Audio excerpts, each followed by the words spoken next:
ಆತ್ಮೀಯ ಮಿತ್ರರು ನಮಸ್ಕಾರ, ನಾನು ವಿಕಾಸ್ ಶಾಸ್ತ್ರಿ. ಹೇಗಿದ್ದೀರಿ ಎಲ್ಲರೂ? ಇವತ್ತು ದ ನೇಮ್ ಈಸ್ ಮಧು ಅನ್ನುವಂತಹ ಒಬ್ಬ ಯೂಟ್ಯೂಬರ್ ಮಾತಾಡಿರುವಂತಹ ಮಾತುಗಳನ್ನು ನಾನು ಸಾಮಾಜಿಕ ಜಾಲತಾಣದಲ್ಲಿ ಹೀಗೆ ಸ್ಕ್ರಾಲ್ ಮಾಡ್ತಾ ಬಂತು. ಏನು ಸಮೀರ್ MD ಮೇಲೆ ಮಾನನಷ್ಟ ಮೊಕದ್ದಮೆ ಪ್ರಕರಣ ಈಗ ಕೋರ್ಟ್ನಲ್ಲಿ ದಾಖಲಾಗಿದೆ. ಇದ್ರ ವಿಚಾರವಾಗಿ ಆ ವ್ಯಕ್ತಿ ವಿಶ್ಲೇಷಣೆಯನ್ನ ಕೊಡ್ತಾನೋ ಅಥವಾ ಅವನ ಪರವಾಗಿ ಮಾತಾಡ್ತಾನೋ ಏನೋ ನನಗೆ ಗೊತ್ತಿಲ್ಲ. ಮಾತಾಡ್ತಾ ಹೇಳ್ತಾನೆ, ಧರ್ಮಸ್ಥಳದವರು ಕೇಸ್ ಹಾಕೋದು ಕಾಮನ್ನು, ಆದ್ರೆ ಕೇಸ್ ಅಟೆಂಡ್ ಮಾಡಲ್ಲ, ಏನಾಗೋದಿಲ್ಲ ಅನ್ನೋದು ಲೆಕ್ಕಾಚಾರದಲ್ಲಿ ಅವರು ಒಂದು ಧೈರ್ಯ ತುಂಬಿಸೋ ರೀತಿಯಲ್ಲಿ ಹೇಳ್ತಾ ಇದ್ದಾರೆ.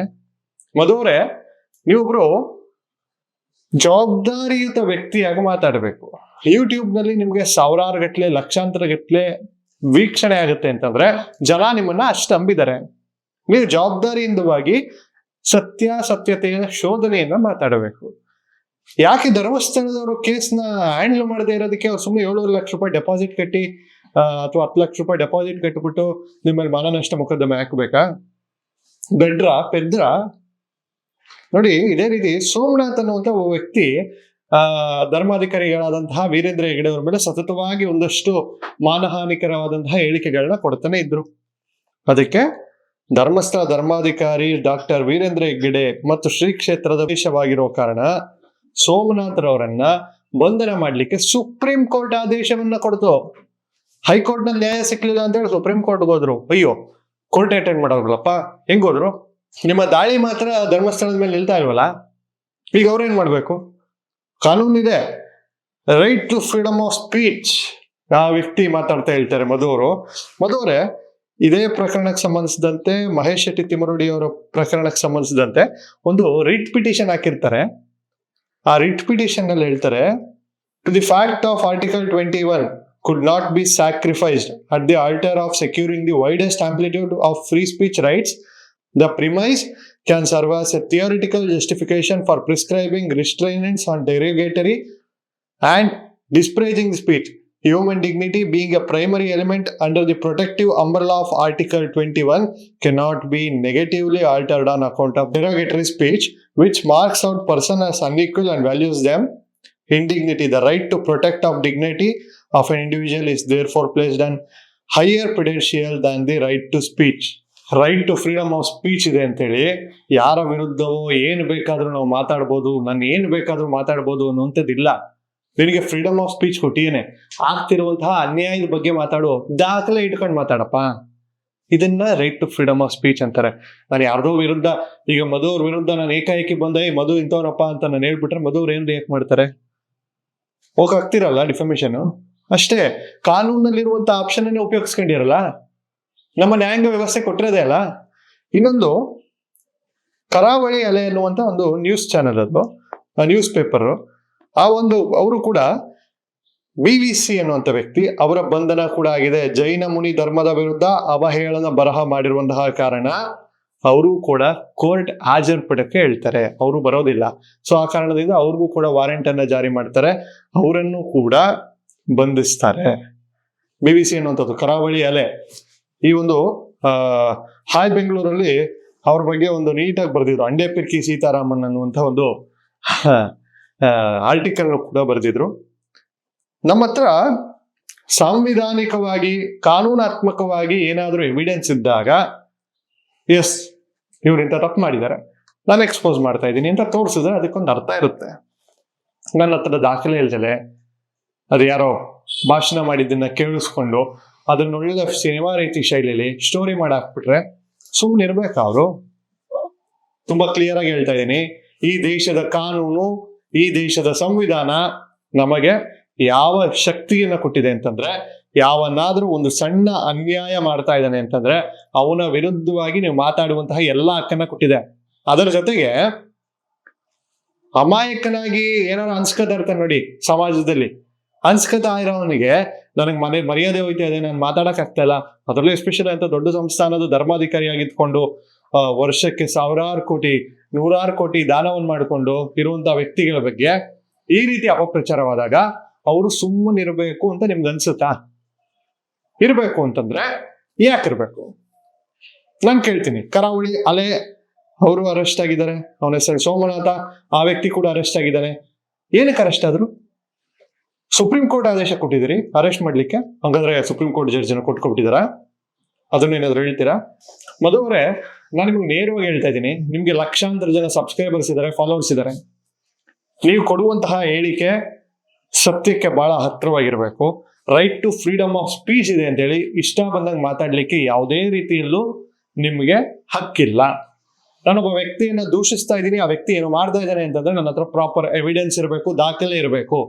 ಸಾವಿರಾರು ಜನ ಅದ್ರ ಬಗ್ಗೆ ಮಾತಾಡ್ತಾ ಇದ್ದಾರೆ, ನಂದು ಒಂದಿರ್ಲಿ ಅಂತ ಮಾತಾಡಿದ್ರೆ ತಗೊಂಡೋಗಿ ಒಳಗಾಗ್ತಾರೆ, ಇಲ್ಲ ಅಂತಂದ್ರೆ ಮಾನನಷ್ಟ ಮೊಕದ್ದಮೆಗೆ ದುಡ್ಡು ಕಟ್ಟಬೇಕಾಗುತ್ತೆ. ಈಗ ಸಮೀರ್ಗೆ ಇರುವಂತದ್ದು 3 ಆಪ್ಷನ್. ಒಂದು, ಆ ಕಥೆಯನ್ನ ಇಲ್ಲ ಸರ್ ಇದು ಕಾಲ್ಪನಿಕ ಕಥೆ ಸರ್, ನಾನು ಜನರನ್ನ ಮಂಗ ಮಾಡ್ಲಿಕ್ಕೋಸ್ಕರ ಈ ಕಥೆನ ಹೇಳಿದೆ ಅಂತ ಹೇಳ್ಬೇಕು. 2ನೇ ಆಪ್ಷನ್, ಹೌದು ನಾನು ಅವ್ರ ಬಗ್ಗೆನೇ ಹೇಳಿದ್ದು, ಅದೇನಿದೆ ನಾನು ಕಟ್ಟಕ್ಕೆ ರೆಡಿ ಆಗ್ತೀನಿ ಅಂತ ದುಡ್ಡು ಕಟ್ಟಬೇಕು. ಇಲ್ಲ ಸರ್ ನನ್ನ ಹತ್ರ ದುಡ್ಡೇ ಇಲ್ಲ ಅಂತಂದ್ರೆ ಜೈಲ್ಗೆ ಹೋಗ್ಲಿಕ್ಕೆ ರೆಡಿ ಆಗಬೇಕು. ಇದು ಸಮೀರ್ಗೆ ಈಗಿರುವಂತಹ ಆಪ್ಷನ್ಗಳು. ಸಮೀರ್ ಬಂದು ಮಾತಾಡ್ಲೇಬೇಕು ಕೋರ್ಟಲ್ಲಿ. ಎಷ್ಟು ದಿನ ಮುಚ್ಚಿರ್ತೀಯಪ್ಪ? ನೋಟಿಸ್ ಕೂಡ ತಗೋತಾ ಇಲ್ವಂತೆ, ಅದ್ರ ಮಾಹಿತಿನೂ ನಮಗಿದೆ. ನೋಟಿಸ್ ಸರ್ವ್ ಆದಾಗ ತಗೊಂಡಿಲ್ಲ ಅಂತಂದ್ರೆ ತಲೆ ಕೆಡ್ಸ್ಕೋಬೇಡಿ, ಫಸ್ಟ್ ನ್ಯೂಸ್ ಪೇಪರ್ಗಳು ಅದನ್ನ ಪಬ್ಲಿಷ್ ಮಾಡ್ತಾರೆ ಕೋರ್ಟಿಂದಾನೆ, ಹಿಂಗೆ ಸಮೀರ್ ಹಿಂಗಿದೆ ಇದು ನೋಟಿಸು ಅಂತ. ಆಮೇಲೆ ಪೊಲೀಸೇ ಬಂದು ನಿಮ್ಗೆ ನೋಟಿಸ್ ಅನ್ನ ಕೈ ಕೊಡ್ತಾರೆ, ವಾರೆಂಟ್ ಅನ್ನ ಜಾರಿ ಮಾಡ್ತಾರೆ. ವಾರೆಂಟ್ ಜಾರಿ ಮಾಡಿ ಅರೆಸ್ಟ್ ಮಾಡಿ ಕರ್ಕೊಂಡು ಹೋಗ್ತಾರೆ, ಕೋರ್ಟ್ ಮುಂದೆ ನಿಲ್ಲಿಸ್ತಾರೆ. ಜಾಸ್ತಿ ದಿನ ನಡೆಯಲ್ಲ. ಈ ಮೆಟ್ಟಾಳನೋ ತಿಮ್ರೋಡಿನೋ ಯಾರೋ ಇವ್ರಿಗೆ ತಲೆ ಹುಳ ಬಿಟ್ಟಿರ್ಬೇಕು, ಇದೆಲ್ಲ ಏನಾಗಲ್ಲಪ್ಪ, ಅವ್ರು ಕೋರ್ಟಿಗೆ ಬರಲ್ಲ, ಕೇಸಿಗೆ ಬರಲ್ಲ. ರೈ ಯಾರ್ರೀ ಸುಮ್ನೆ 10 ಲಕ್ಷ ರೂಪಾಯಿ ಡೆಪಾಸಿಟ್ ಕಟ್ಬಿಟ್ಟು ನಿಮ್ಮ ಮೇಲೆ ಕೇಸ್ ಹಾಕ್ಬಿಟ್ಟು ನಿಮ್ಮ ಮಜಾ ನೋಡಕ್ ಅವ್ರಿಗೆ ದಡ್ರ ಅವರು ಹಂಗ್ ಮಾಡ್ತೀರಿ ಅಂತಂದ್ರೆ ಅವರಷ್ಟು ದೊಡ್ಡ ಮುಟ್ಟಾಳ್ರು ಇನ್ನೊಬ್ರಿಲ್ಲ. ಇನ್ನೊಂದು ವಿಚಾರ ನಾನು ಸ್ಪಷ್ಟವಾಗಿ ಹೇಳ್ತಾ ಇದ್ದೀನಿ ಮಧುವರೇ, ಜವಾಬ್ದಾರಿಯುತ ಮನುಷ್ಯನಾಗಿ ಜವಾಬ್ದಾರಿಯಿಂದ ಮೆಸೇಜ್ ಅನ್ನ ಕೊಡಿ. ನಾನು ಬೇರೆಯವ್ರ ತರ ಯಾರೋ ಒಬ್ಬ ಯೂಟ್ಯೂಬರ್ ಹೇಳ್ದ, ಅವನ ಹೆಸರು ಹೇಳಿದಲ್ಲೇ ನಾಟಕ ಆಡೋದಿಲ್ಲ. ಮಧು ಹೇಳಿರೋದು, ಮಧುಗೆ ಇದು ವಿಡಿಯೋ, ಮಧುನೇ ನೋಡ್ಲಿ, ಮಧು ಅನುಯಾಯಿಗಳು ನೋಡ್ಲಿ. Right to freedom of speech is not absolute right to freedom of speech against someone who are biggest position in the society. ಯಾರೋ ಒಬ್ಬ ದೊಡ್ಡ ವ್ಯಕ್ತಿ ಸೊಸೈಟಿಲಿ ಸಮಾಜದಲ್ಲಿ ಹೆಸರು ಮಾಡ್ತಾನೆ ಅಂತಂದ್ರೆ ಅವ್ನು ಏನ್ ಬೇಕಾದ್ರೆ ತೇಜೋದಯ ಮಾಡ್ಬೋದಾ?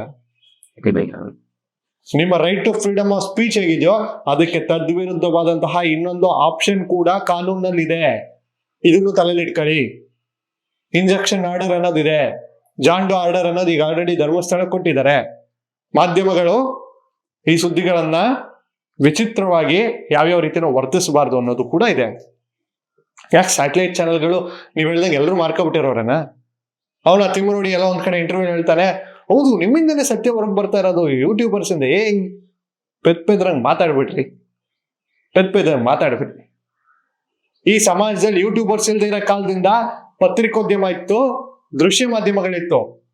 ಹಂಗಾರೆ ಅವರೆಲ್ಲ ಯಾವ್ದು ನ್ಯಾಯ ಒದಗಿಸಲೇ ಇಲ್ವಾ? ಅಥವಾ ಈ ಪ್ರಕರಣದಲ್ಲಿ ಎಲ್ಲ ಸೌಜನ್ಯ ನ್ಯಾಯ ಆಗ್ಲಿ ಅಂತ ಕೂತಿಯಾರ?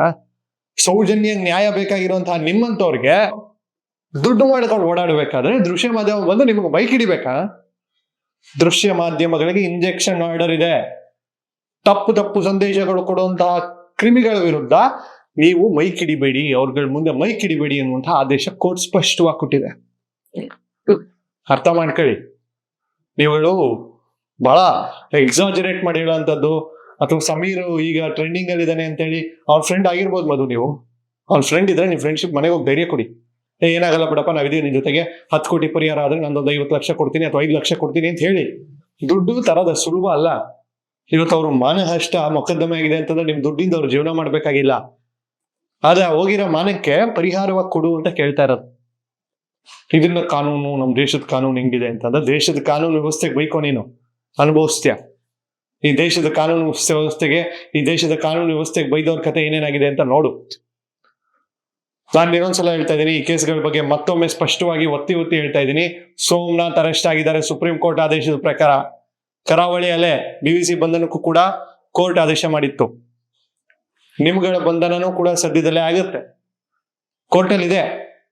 ಫಸ್ಟ್ ತಿಮ್ಮ ಹೋಗ್ತಾನೆ, 2ನೇದು ಮುಟ್ಟಾಳ ಹೋಗ್ತಾನೆ, 3ನೇದು ಸಮೀರ್ ನೀನು ಹೋದ್ರು ಹೋಗ್ಬೋದು ಅವ್ರ ಜೊತೆಗೆ ಬಿಳಿ ಬಟ್ಟೆ ಹಾಕೊಂಡು ಕಂಪ್ನಿ ಕೊಡಕ್ಕೆ. ಕಾನೂನು ಉಲ್ಲಂಘನೆ ಮಾಡಿದ್ರೆ ಏನಾಗುತ್ತೆ ಅನ್ನೋದಕ್ಕೆ ಈ ದೇಶದ ಕಾನೂನು ವ್ಯವಸ್ಥೆ ತೋರಿಸುತ್ತೆ ಅಂತ ಹೇಳ್ತಾ ಈ ವಿಡಿಯೋನ ಮುಗಿಸ್ತಾ ಇದೀನಿ. ಇನ್ನಷ್ಟು ಹೆಚ್ಚಿನ ಸುದ್ದಿಗಳಿಗೆ, ವಿಶ್ಲೇಷಣೆಗಳಿಗಾಗಿ ನೋಡ್ತಾ ಇರಿ, ಲೈಕ್ ಮಾಡಿ, ಶೇರ್ ಮಾಡಿ, ಸಬ್ಸ್ಕ್ರೈಬ್ ಮಾಡಿ. ನಾನು ವಿಕಾಸ್ ಶಾಸ್ತ್ರಿ, ನಿಮ್ಮ ಧ್ವನಿ. ನಮಸ್ಕಾರ.